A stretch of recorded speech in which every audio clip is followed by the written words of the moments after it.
வானத்திலும் இந்த பூமியிலும் வல்லமையான ஒரு நாமம் உண்டு.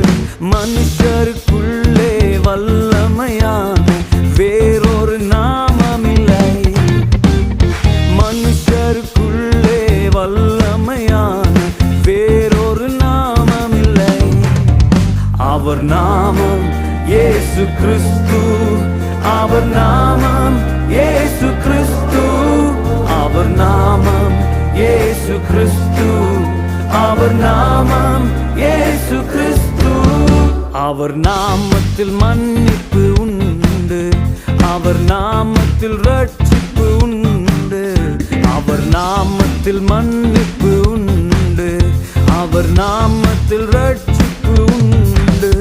நாம் ரட்சிக்கப்படுவதற்கென்று வேறே நாமம் நமக்கில்லையே.